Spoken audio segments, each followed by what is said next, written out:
We now interrupt your regularly scheduled program to bring you the Faitheism Project Podcast, Episode 28, The Detour. No, and I'm glad you are optimistic. I just, again, we're running into, more that politically I'm much more cynical, and I don't really expect that to happen because I feel like I've been watching this all of my life. It hasn't just been the last 4 years. To me, this polarization's been increasing my whole life. So I don't think it's going to happen. I don't think it's going to be solved in my lifetime.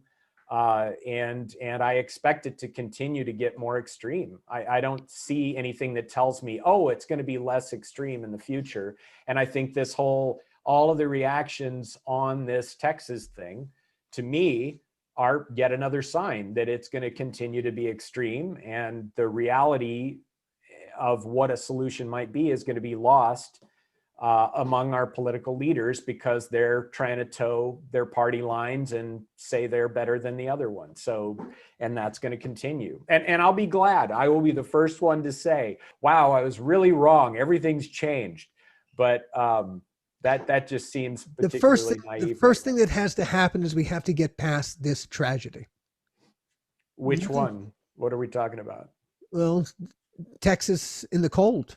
Oh, they'll be over that. They're going to be over that next week. I mean, seriously, they're going to be back up, and the weather's going to change and all of that. I think COVID's a much bigger issue than that. In terms of, but I mean, that's the other thing. I mean, Texas may be stubborn and like to do their own thing, but they're resilient too, like a lot of this country is, or maybe all of this country is. But they're gonna be back up again. Of course they will. Of course they will. Yeah. What choice do they have? Well, but that's also what's good about being human. Is you pick yourself up afterwards. So I don't think it's just that they're forced to do that. And I you think know what? It's that they will have help. Cool. We will be there to help them. We will, because that's our responsibility as fellow citizens. However we can help them, we will help them. And that is what we owe them. Because if something happens, if suddenly we get hit with an earthquake, God, I hope if our generosity towards them is returned, that's how we have to start thinking of each other. And it's got nothing to do with strife, but how you're in trouble. How can we help you? Do you need money? Do you need clothing? What can we send you to help ameliorate your suffering? That's how it starts. You see the human beings. You don't see any of the other labels. I hear that, and I mean, I might as well continue being cynical. But I mean, I've seen that with Haiti for generations, and they're still stuck. It hasn't changed Haiti at all. And as a matter of fact, some of the giving has made things worse. And so, to me, that's it. It's a very difficult when you start declining. I think it's really hard to turn it around, and I think it's going to take some seriously different thinking to turn it around for us, because we're super polarized, and it's not going to we're not going to wake up one morning and suddenly we'll all be friends again, because that's not how we're talking. Look at Twitter, look at any of this stuff. The way we talk, we really hate the other side. We look so down. I am getting the distinct feeling that I'm getting a very dark Randy today. Well, I think what you're getting is just more of, I mean, maybe I'm older than my years, but I feel like a crusty old guy when it comes to this, because I've seen this. I feel like I want to toss this up. I want to toss whatever we were going to talk about today, and I think we're doing the podcast right now. I think we've been doing the podcast this whole time. I think actually what you're talking about, this is a more meaningful thing than what we were going to talk about. Well, I mean, yeah, I mean, I think you are speaking from your heart, and I want you to go on to me. That's more important than anything we were going to talk about. Well, it really. Hello, everyone, and welcome to the Faitheism Project Podcast. We're starting. This is coming in late. This is episode number 28. My name is Alan Katz. I've always been grateful to Hebrew School for making me the atheist I am today, and you're joining us in the middle of a conversation that it turned in it. The point of this podcast is to have a conversation. Yep. And suddenly, my very dear friend Randy, who's going to introduce himself in a moment, and then is going to continue speaking from his heart, what is happening, because he comes from Texas. And what's happening in Texas, I think, yeah, of course, it is rocking his world. So, Randy, introduce yourself and please carry on, because hey man,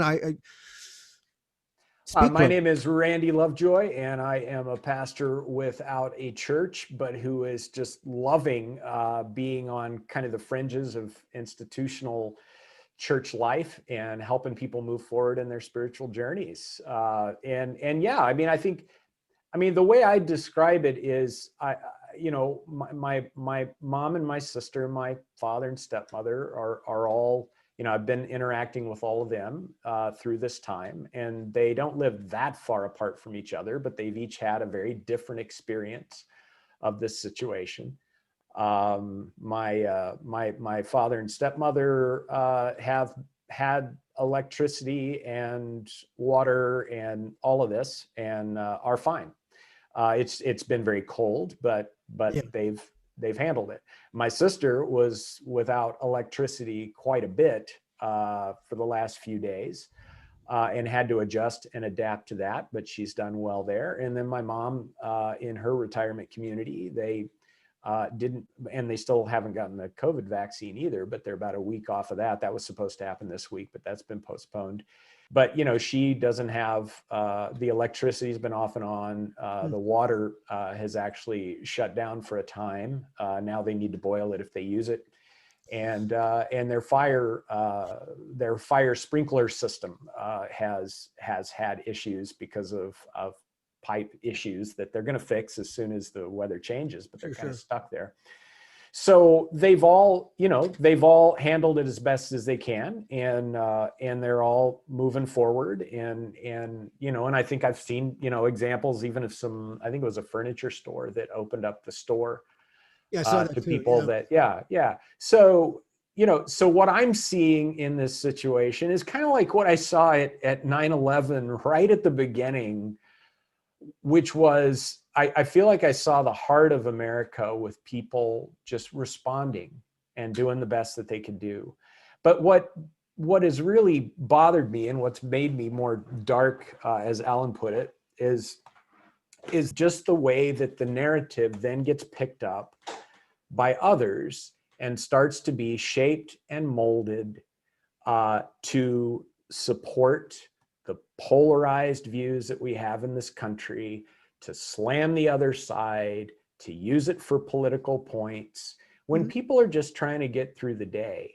However, that is normal. That's what happened to 9/11. Once the media was no longer blown away by 9/11, but started to package it, it became this totally different thing, because it was now a time to start to argue with each other about how this could possibly happen in this country, and how could people be stuck in this building, and how could we have done this in a way that this wouldn't have happened, and who are those people who did this to us, and oh, that supports my theory on what develops terrorists, and no, this doesn't support your theory on who terrorists are, it's totally different, so you're wrong. And the same thing's happening here. Oh, it's the grid. Oh, the grid. It's because of renewables. No, it's not because of renewables. And the people that say that are just trying to control the narrative. It's actually about fossil fuels. And oh, if only this, if only that, we could have averted it. And it's just like, what is the point of all of this? It's just people taking the suffering of others and then using it to make political points. And it doesn't get us anywhere as a nation. And it also just makes us look, like idiots, because it's just like, why do we do this every time? It's like, I've been in other countries that actually they know life's hard. They don't expect that a government's going to keep them from ever suffering anything. And somehow there's actually a stronger community with the acknowledgement that we actually will have to have some hard times, and things will surprise us, and we can't control everything. But instead, what we get in this country so often is oh, this thing's happened in Texas, we're so terrible. Which it's kind of like, when you see somebody walking by, I'm bad, I'm bad, I'm bad, I'm bad.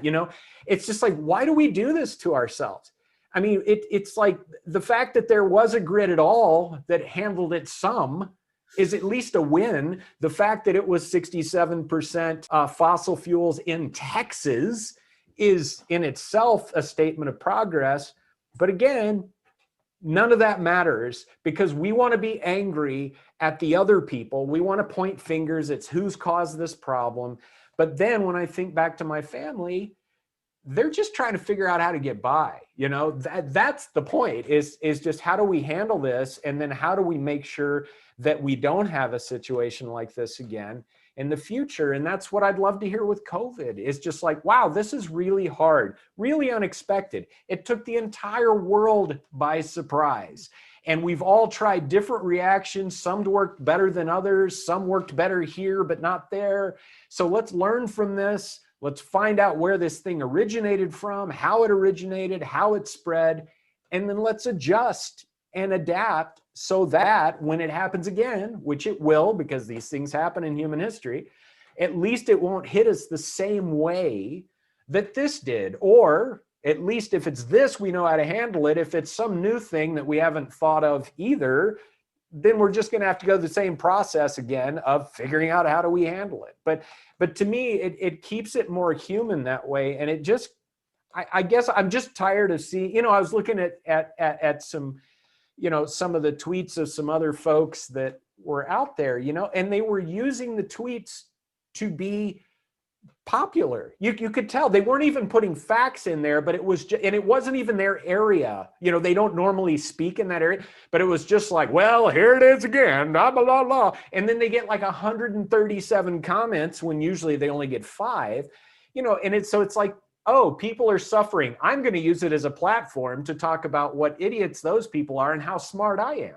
And it's just like, what is this? Why do we do this to ourselves? And I can tell you that other countries look at this and are just like, what an odd country. What a strange people. They have so much, but they're always so angry and at each other's throats. Why do they do that? And I wonder about that too. Why do we do that to ourselves? Is it any consolation that we've always been this way? I think I remember hearing a story about some in the 1850s, a senator was caned nearly to death on the floor of the Senate by another senator. Yeah. Possibly, and it may be, it may be due to Aaron Burr shot Alexander Hamilton in a duel. Yeah.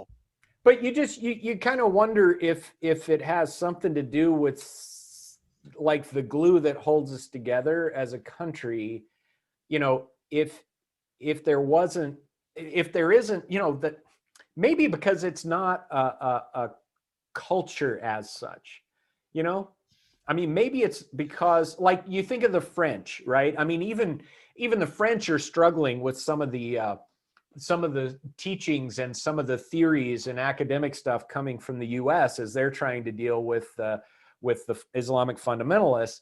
But part of it is that it feels like they have a history and a sense of who they are that's much older than we do as Americans. But they do. I mean, if you think of what it takes. All right, when we think of French, the French didn't just fall from the sky as French.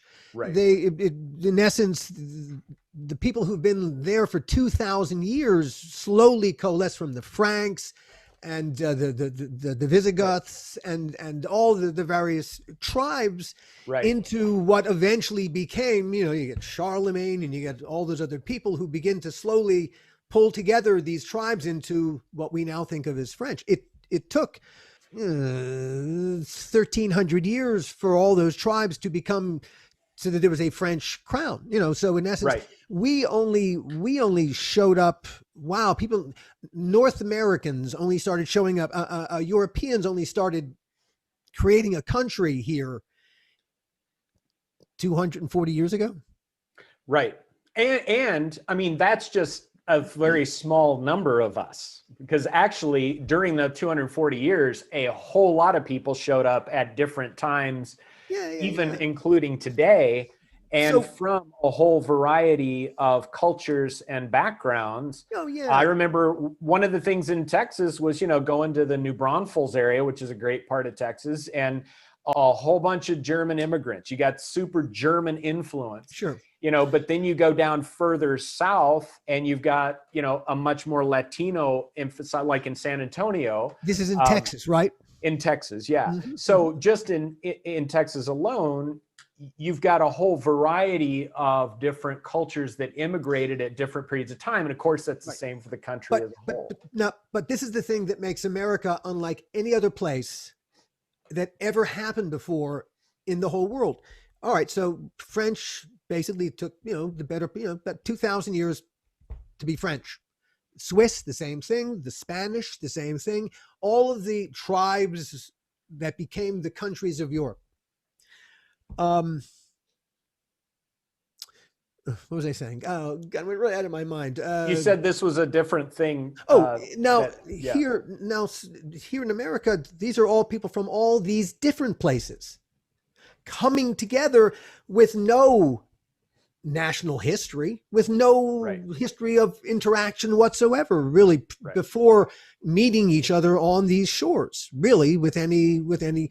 So as an experiment, never mind the democratic experiment, the experiment in all the cultures of the world coming to one place and creating a country in a form that really a democratic form, that's the hardest of all the forms of government to pull off. And it's not people with a common history, it's people with completely diverse histories. Right. It's almost an impossible ask. And yet, well, and I think the positives of it were things like, one, for some of the early groups, that this was a place where there wasn't going to be a nationally enforced kind of religious, spiritual point of view. Also, it was easier to throw off to an extent to not have a class system, or at least, maybe the better way to put it is to at least have more fluidity with the class system than in some of the countries that they came from, where it was much more established over the generations. So that was good. You didn't have a history of landed gentry and you did not have, so there was no class system here other than what anyone brought with them when they got off the boat. Yeah. And so I think that it's allowed kind of that deal that, every politician now is required to try to make their background fit, which is, I was born poor or penniless, and look, I'm a image of American success because I've made it big. But I think that's part of the narrative that there's a reason why people from all over the world to this day come here and have this idea of an American dream, because no such thing happened in all those other places because of their hierarchies. But they're stratified. And I totally agree, with that. I think, but that's why it makes it all the stranger to me that we have this other side where we've decided that we need to be two parties only. And we've decided was not the intention. That the two ideologies need to be, polarized dramatically, and that, that it's almost like that sense of being American. The thing that bothers me is it feels like the sense of being an American is almost, sublimated by whether you're on the right or the left. It's almost to that point. And to me, we've lost, why are we even together as a nation anymore? And what I hear is it's kind of like, well, we're together as a nation because that's where we are, but I'd really like those other people to disappear, or to be convinced that they're completely wrong and to think like I think. And at least that's what I see reflected back on a regular basis. And And again, that's not going to happen. It's just not going to happen. So somehow we've got this weird sense. And there was an interesting book by, I think, a guy named Easterbrook that was probably 20 years ago or something, but he was talking about how as American, as our way of life improves materially in terms of health and in other things, that he was proving that we get more angry and sad and depressed the better off we are. Like that there was some weird, like the thing that we say we're all about, that as we're achieving this, we're less and less satisfied.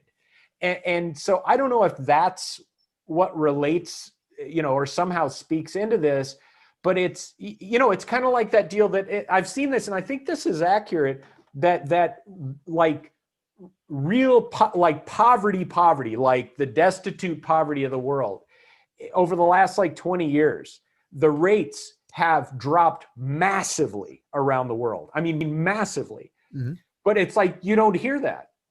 We don't reflect on that. It's like, no, we can't talk about that because we need to care for the people that are left out. And it's like, well, why can't we hold both of these as true? Why can't we say, wow, you know what? We're succeeding in reducing, the destitution of the really horrible poverty in the world. Mm-hmm. And at the same time, we've still got a lot of problems. But again, it's kind of polarized. Like, well, if you bring that up, then clearly you're not on one side, that really cares about the poor. And if you're on that side that cares about the poor, you better darn well not acknowledge that, for example, that in the capitalist countries, poverty's been reduced dramatically. Do not acknowledge that. And it's kind of like, okay, I think at least some of us are adult enough to be able to handle both and say, wow, we really have improved it, but we really do have a long way to go. So We're not going to blow up everything because X, Y, and Z haven't happened yet. We're not going to blow it all up. We're going to say, hey, good start, but let's keep moving. So like with the grid in Texas, okay, 67% is fossil fuels. Great. Let's weatherize the windmill farms out there. We obviously need to do that now. And let's figure out how on earth can we get it so that the natural gas backup and the, hopefully not coal, because that's about the dirtiest of those, if I understand it right. But how do we increase some of those as backup plan for us? And because Texas has a lot of the natural gas, and it's actually relatively is a fairly clean fuel compared, it beats oil, coal, wood burning, all of those things. It beats those in quite a big way. So why don't we set that up in a way that's still a part of it and that's a backup until we get the technology right, so that we could actually have consistent energy in any kind of situation that's totally renewable. But guess what? That's going to take a while. That's probably going to take at least 30 years or something. So let's do that. Now let's also deal with the climate issues that are going to happen faster than that. So we've got to figure out what we're going to do. But it's just like that kind of thinking with a little more complexity to it. It's just, I don't hear that in our leaders. It's like they can't go complex because they've got to say it in a way that gets the people that they need on their side to support them. And if they start getting complicated, those people will say that they've caved in and you're wrong and you can't do that. We're going to boot you out of office, or at least that's what they feel like is the case. And so we just kind of go back and forth with this pendulum rather than saying, let's figure out what's actually going to make this work. And yeah, the climate is going to change. And yeah, we're probably not, even if the Paris Accords were fully handled by the people in it, which that's a big ask right there, not just the US, but other countries. But even if it was, we're still going to suffer from climate change issues that are being highlighted. So how are we going to handle that?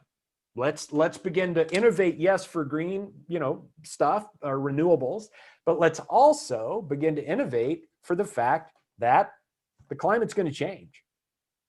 And so how do we handle those? And let's try to do it before some of these low islands flood. Let's actually figure out what they're going to do and how we're going to help them do that. But we can't get that far ahead because we're fighting over the Paris Accords, which in themselves are not a solution. They're a step, but they're not a solution to the problems that we're dealing with. And so it's just, that's where I just get frustrated, because the level of discussion is such that it's just like, we're going to be doing this for the rest of my life. We're just going to be ranting and raving for the rest of my life. And maybe we'll get somewhere if we're lucky, but it's not because we actually were led to do it. It's because. What's the action? What action? All right.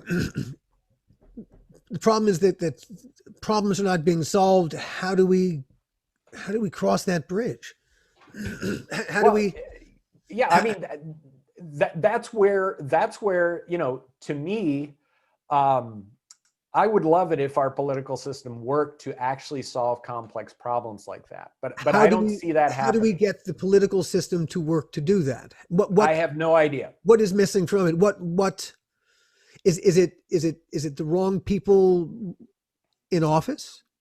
No, because we could replace them and we'll get new firebrands. I don't see, we're not developing the kinds of leaders for politics that are going to be able to do this. How do we, all right, so how do we, because if that's where the answer to the solution lies, how do we develop? I agree with you. We need better leaders than we have. How do we, if you were to create all right, we got some money. We're gonna build onto the first virtual Church of Randy. We're going to build a leadership institute. Yeah. The Leadership Institute. All right, we're into thought experimentville. If we were to craft a curriculum to build a better leader, how would we do that? Well, I'd say which frankly is not a bad spiritual question. So I feel like we're it's not at all in our franchise. It's not at all. I mean, I think there's a prior issue before even a curriculum, which is that our hearts have to change. And let me tell you what I mean by that, because it's not like we need a really neat self-help saying that I can put on my wall and it'll make me happy every day or something, which I know that's cynical too, but that's kind of our take, is like, oh, if I get the right quote, then I'll be able to be a different person. It's like, I've tried that. The quotes don't really cut it. And so what we tend to do is we tend to think of people, and thanks to Descartes, as we've talked before, about primarily being about what's going on in our minds, right? It's like, if we get the thinking right, then everything will be great. I really much prefer a more ancient take, not just Christian, but across the ancient world, which was more about different types of hearts. And the heart as the seat of, yes, thinking, but also emotion and approach to life and all of that. And to me, there are a lot of hard hearts that are being developed among our people. We're being taught to be hard-hearted. And so to me, that's the number one problem, is that we've got to get a heart that is much more, let's go back to, your favorite part of the Bible, where you really love your neighbor as yourself. That's a hard issue. It's not just a mind issue. It's not like, if I put that up on my wall as a slogan, then I'll do that. It's like, no, it's not even, if I rationally agree with it, then I'll do that. No, that's not the case. It's got to be something deeper that changes where we actually value that above a whole host of other things that we value. Once that's handled, then we can definitely talk curriculum, because I do think thinking out of the box is massively important these days. But to me, it's kind of like I had a friend that was arguing with me after a religion class in college. I was a religion major there, and he was too. He was much more cynical about religion than I was. And, and his argument was that education is what changes the world. And my problem with that was that Nazi Germany generally was highly educated. So you've got to at least deal with that there have been highly educated, or at least well-educated societies that have ended up committing horrendous crimes to humanity. So it's not like if we just educate people, then we're all going to be good to go. It's more complex than that. Like in a re-education camp, that kind of education? Well, right, exactly. I mean, that's the thing, and that's a great story of heart change that I'm talking about. That's not, I could give you a bunch of them as a Christian, but given our conversation, let me take one step back from that, from somebody that may have been a Christian, I don't know, but was Nelson Mandela. Sure. And, pre his imprisonment, he had one approach to the government, and he actually was a part of not killing people, but it was blowing up some major electrical grids or something. He was caught, imprisoned, put it into hard labor. I mean, to the point that his eyesight was poor because he was having to break up rocks in the sun, and it was always reflecting in his eyes. And in these super small cubicles, they had tiny cubicles they were in as their cells. But see, he came out of that with a different heart. I mean, he came out of that a changed man, somehow for the better, because then he led his country into a recognition of the injustices of apartheid, but without blowing up the country, in a way that brought change, but allowed, even to the point today, that there are white South Africans that are still a part of that nation. And that's the kind of heart change that we've got to have happen. Now, can I play devil's advocate for a second? Please go for it. Yeah. If Nelson Mandela does not begin one way and does not therefore go to prison for that thing, does he become Nelson Mandela?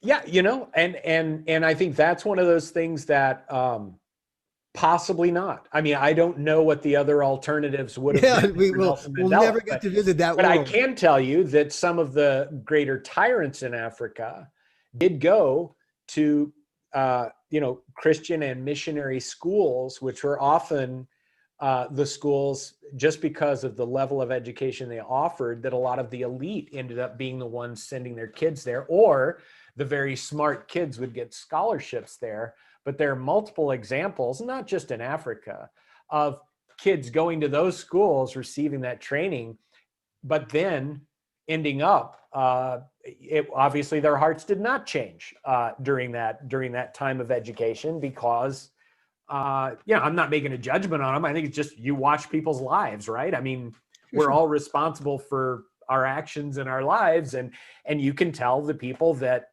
something's different about him, like Mandela, and even that he stepped down, before he passed away, and the way he governed, and all of that.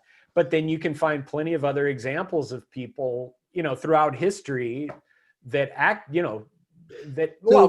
Constantine, I'll just use Constantine, the guy was responsible for the Roman Empire moving from persecuting Christians to being a Christian empire, in terms of their faith. But, there's a lot of debate about why he did that and what was actually going on in his life, but so, again, there's this hard issue that has to happen for the teaching to actually bring about the good that it's meant to bring. Before one can even enter the academy, one must exhibit that one has the heart to be here. Right. Well, and one example that's a little more tangible, although it again is church oriented, but I heard that there were certain denominations in Brazil that in order to be trained to be a pastor, you had to actually successfully start a church first. In this country, it's just me deciding, I think I want to be a pastor. So I go and get trained, and then we'll find out whether I can do it or not. Yeah. I thought there's some real wisdom to that, because it's like, is this person cut out for this thing? And if they're not, let's not educate them. Let's not waste the education for that role on them. But if they can pull it off, then the education actually supports what they're already doing in their lives. And I mean, wouldn't that be cool if as a nation, we started to do something more akin to that, which is, okay, you want to do X, Y, or Z. Well, let's not just look at your resume and say, how were your grades? But let's say, how have you done in your life, your networks, your relationships, what's been going on there? And then let's move you forward. And see, to me, that would begin to develop a set of leaders that that could help us move forward, because we're asking early on, are we seeing some signs of real leadership ability here, that they're standing above the rest? And of course that can happen later in life, and it's not a hardcore system I'm talking about, but it's at least one that starts when with, we identify those attributes, we mark them and we. Yeah. And that's why, that's why I've supported some of like the scholarships for some of the kids that have made it through very tough neighborhoods, is because some of those kids that can pull that off, that in the midst of all of the peer pressure and all of the other issues that are there, which I don't, I'm not even going to pretend to understand, but all of the people in those situations that have managed to pull out in front and engage in a different way, to me, that's a sign of leadership. And man, we should get behind those people and really begin to help them sharpen and develop their leadership, because they're people that can actually go against the crowd, that they can actually say, no, I'm not going to do what everybody else is doing because there's a better path. Mm-hmm. And to me, that's what we're looking for, is folks that are willing to do something different. And again, the way that our politics are set up right now, those people are pretty much ruled out, because you simply can't do it that way. You need to say, no, I want to be a part of this party or that party.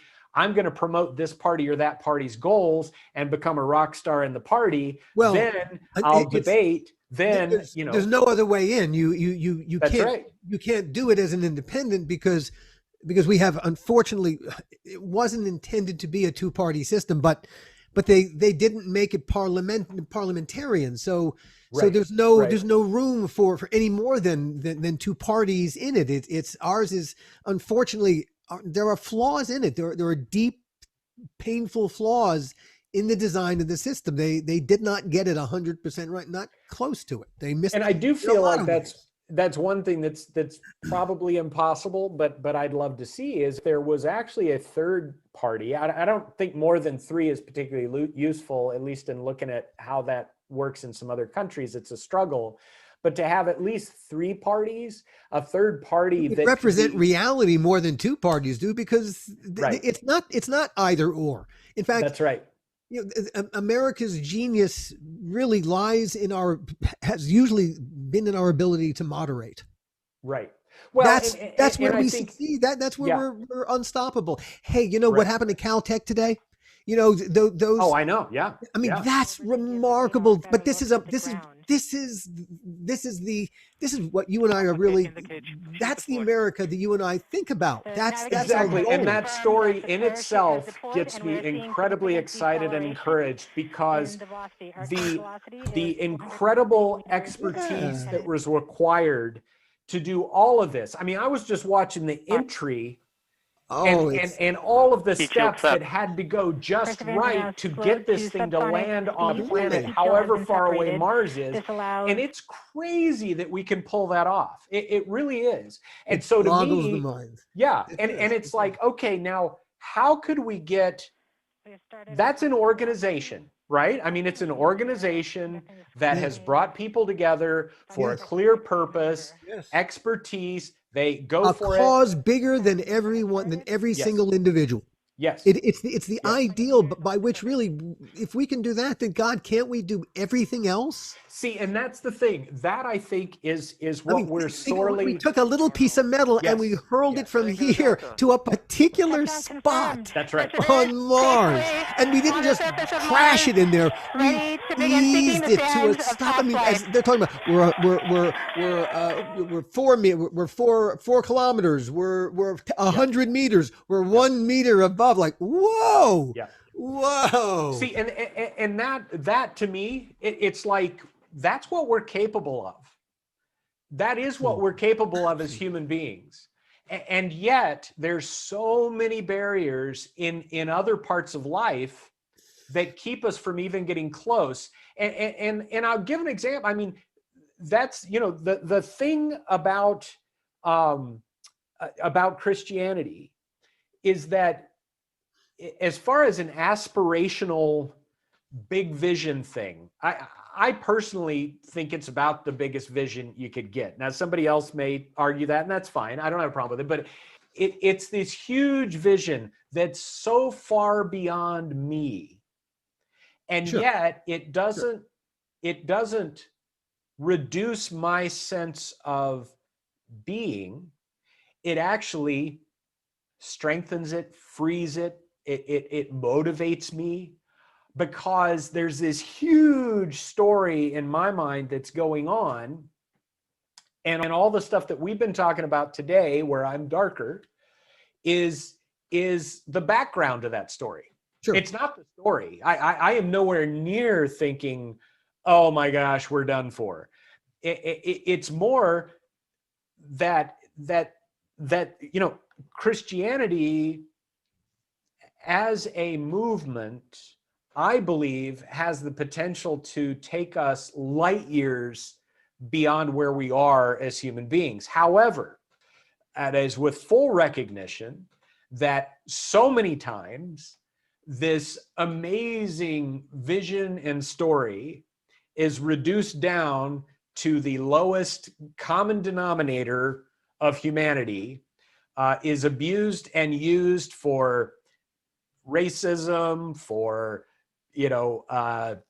whatever, every possible way that it could be used and abused has occurred, and yet it's also this thing that's been in development for 3,000 years or more among people all across this planet, with over 3,000 languages. People are reading the Bible.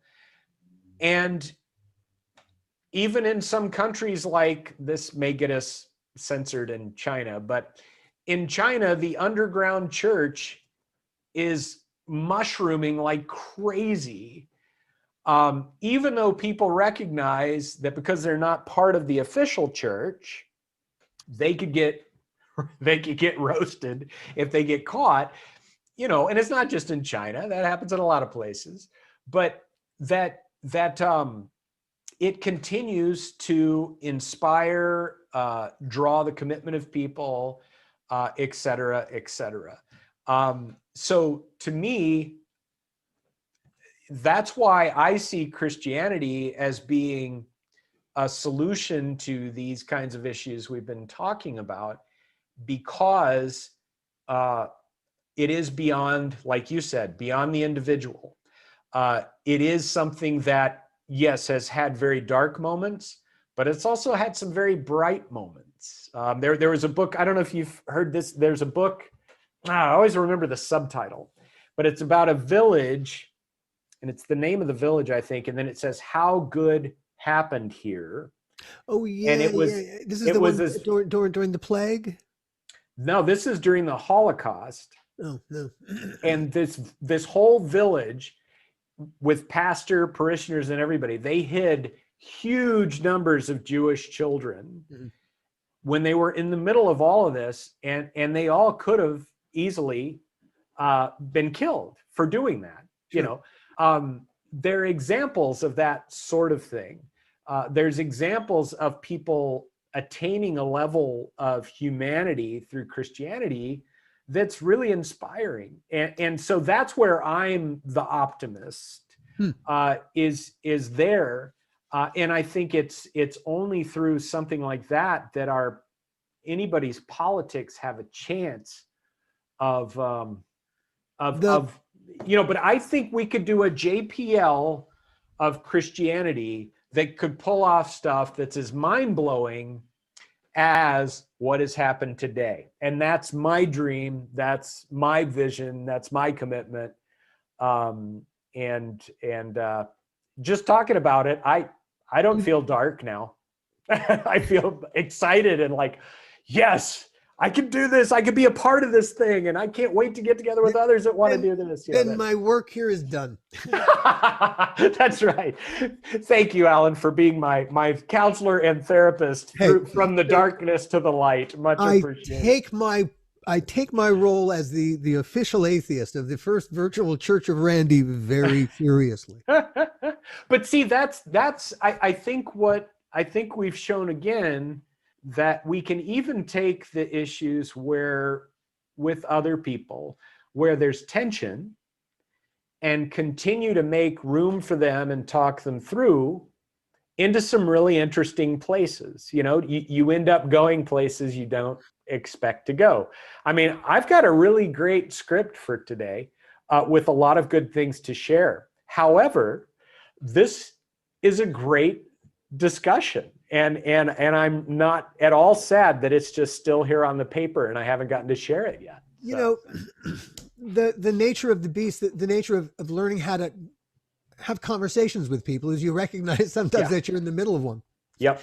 And you better react to that fact that, well, and you did a great job on that. You're having another one and you better react to the fact that you're having this conversation. No, and you did a great job on that. I think the question I just have for you is, I heard, look, I heard a tone, a timbre, let's call it not a tone, a timbre to your, not even your voice, to your spirit. I will call it. And I suddenly thought, this is not a Randy who's going to talk about two people. This Randy has something else in his mind today that he needs to get off his chest. And whatever it is, I will wait. Well, and it's much appreciated. And I will warn you that the more that I'm working in the way that I'm working now, I'm finding more and more things surfacing. And rather than kind of saying, no, I can't go there because I need to help the institutional church figure out what's next, I can actually say, all right, I'm going there, because now I've kind of stepped out of that role and I'm trying to actually embody, hopefully, some of the future things that Christianity can be. I'm not focused on trying to adapt the institution. It's more, let's start talking about, really what's going on with me and what I think could actually happen in this crazy time of change that we find ourselves in, because the opportunities are huge.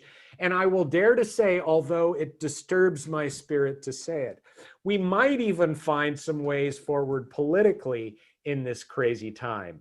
I'm just rather cynical about that. But if it happens, I will celebrate with you, Alan, with great joy. You see, my optimism is that I think we're in a time when perversely more and more Christians are going to have a come to Jesus moment. And I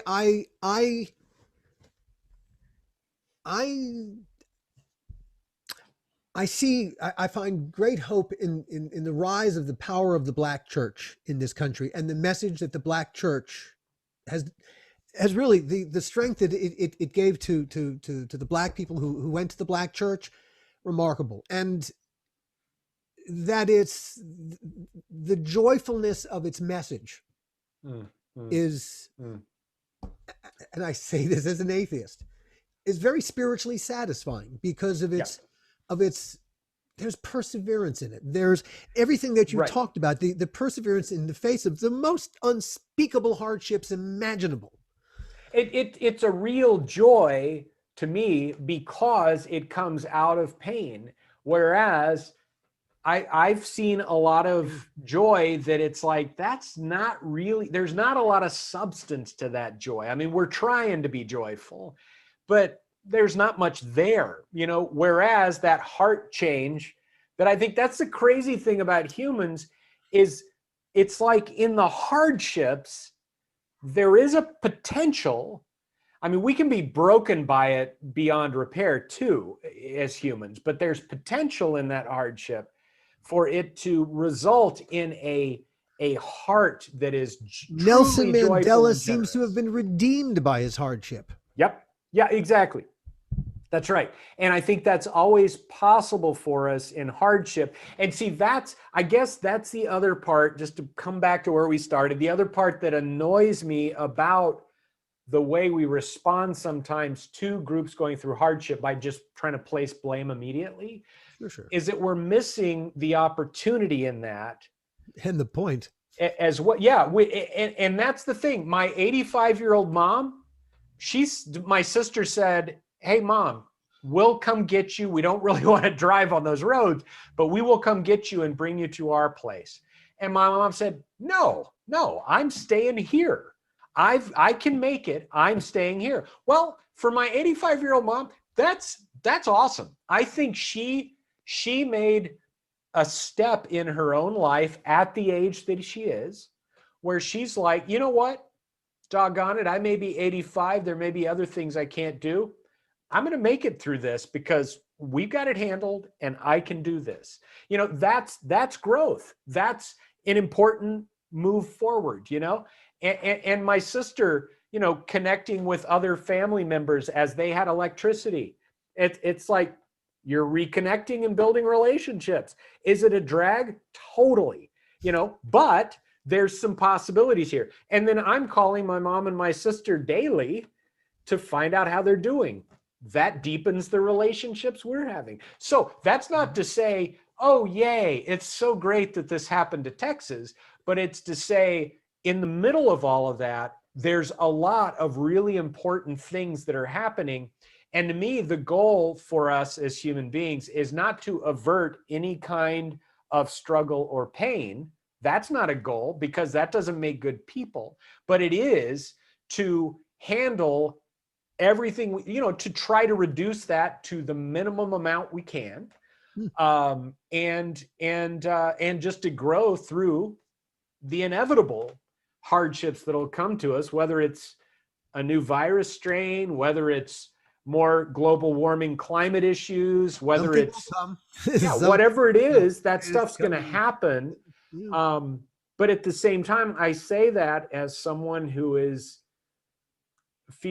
feel I'm unworthy, is fair to say, of the life I've been allowed to live on this planet, because it is, I mean, we got more stuff than a lot of kings had. I mean, seriously. And we didn't have the power maybe, but as far as like material stuff, well-being, I mean, we're off the charts as far as all of humanity.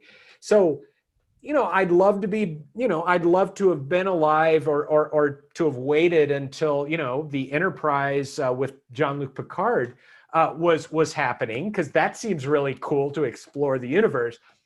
But man, I was born on this planet at a pretty amazing time. And I'm, you know, I can only be grateful because it's like, it wasn't me. I didn't decide this, you know? So I'll be grateful and generous. Those are the two responses that I can make, is to be grateful and as generous as I can be. What more can we ask? That's right. That's right. Amen to that. So, and on that bombshell. Yes. Yes. And, thank you. And again, Alan, again, thank you for guiding this conversation the way you did. I think it ended up I followed your lead and I said, hey, I see how we're dancing today. I didn't even know I was leading, but oh well. But hey, isn't that the nature of friendship? That hey, it is. You hear what your friend's really saying, you go, ooh, okay, what are we really talking about here, dude? That's right.